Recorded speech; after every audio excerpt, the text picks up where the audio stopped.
ఇప్పుడు మీకు పిఠాపురంలో ఇప్పుడు జనసేన నుంచి పవన్ కళ్యాణ్, ఇటు వైసీపీ నుంచి వంగా గీత గారు పోటీ చేస్తున్నారు.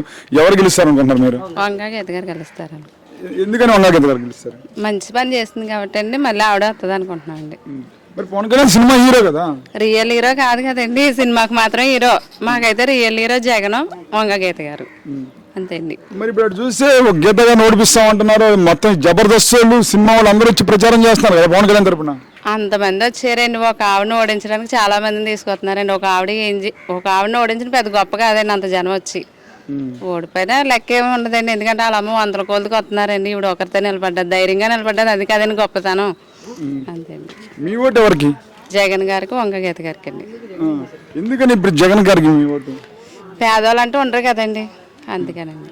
పేదవాళ్ళు అంటూ లేరు కదండి, మరి ఉండరండి. జగన్ గారు ప్రభుత్వం వచ్చాక పేదవాళ్ళు అంటూ ఎక్కడా లేరు కదండి, అందరికీ అన్ని ముట్టాయి. ఉన్న వాళ్ళకి పెట్టాడని, లేని వాళ్ళకి పెట్టాడు. ఇప్పుడు మరి జగన్ గారు నువ్వు అంటున్నావు, ఆయన ఒక్కడు అటు చూసి అన్ని పార్టీలు ఆయన మీద కలిసి వస్తున్నాయి కదా? ఖచ్చితంగా వెళ్తారని జగన్ గారు. అన్ని పార్టీలు వచ్చినట్టుగా ఏం చేయలేరు కదండి. కానీ ఒక్కడే కదమ్మా జగన్. ఒక్కడైతే జనాలు ఉన్నారు కదండి, ఒక్కడు కాబట్టి అండి జనాలు ఆయన వైపు ఉన్నారండి. ఇప్పుడు టీడీపీ పార్టీ వాళ్ళు చాలా మంది ఉన్నారండి. అంతమంది కలిస్తేనే కానీ ఒకరిని ఓడించలేరన్న ధైర్యం చాలా అంతమంది కలిస్తారండి. ఇలా అయితే ఒకళ్ళు కూడా చక్కగా వెళ్తారని మన. ఇప్పుడు పిఠాపురంలో పవన్ కళ్యాణ్ ఇక్కడ పోటీ చేశారు, మరి ఆ పవన్ కళ్యాణ్ అంటున్నాడు కదా జగన్ ఈసారి తొక్కుతాను పాతాళంకి అంటున్నాడు. తొక్కేస్తారు ఏంటంటే మాట వరుసకి అంటారు అంతేగానండి.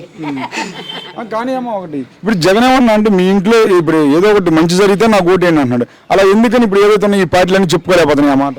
వాళ్ళు చేయలేదు కాబట్టి చెప్పుకోలేకపోతున్నారండి, ఈయన చేసాడు కాబట్టి చెప్పుకుంటున్నారండి. కానీ అసలు కరోనా టైంలో ఎవరైతే ఉన్నారో ఇప్పుడు వీళ్ళంతా వచ్చారంటమ్మా, వాళ్ళు ఇప్పుడు వచ్చారు, ఓట్లు అడుగుతున్నారు, ఇక్కడ ఇల్లు తీసుకొని ఉంటున్నాం అంటున్నారు. కరోనా టైంలో అసలు మీకు ఎవరైనా వీళ్ళందరూ కనపడ్డారు? అసలు ఏమైనా వాళ్ళ పార్టీ నుంచి ఏమైనా మీకు అందించారా? ఏమీ అందేలేదండి. జగన్ గారు ఒక్కరండి నిలబడ్డారు, అప్పుడు నిలబడ్డారండి, ఇప్పుడు నిలబడతారండి ప్రజల వైపు అంతేండి. కానీ ఇప్పుడు ఒకటమ్మా, ఇప్పుడు అన్ని పార్టీలు కలిసి వాళ్ళతో పాటు వాళ్ళ చెల్లెలు షర్మిల కూడా జగన్ ఓట్లు లేదని చెప్తుంది కదా? వాళ్ళే ఫ్యామిలీ ప్రాబ్లమ్స్ ఏ ఉంటాయండి, వాటి వైపు చూసి మనం వ్యతిరేకంగా మాట్లాడకూడదు కదండి. అదండి. గెలుస్తాడు గ్యారంటీ జగన్? ఖచ్చితంగా వెళ్తాడండి. మంచిదనం ఎక్కడ ఉంటే అక్కడే కదండి గెలుపు. అదండి.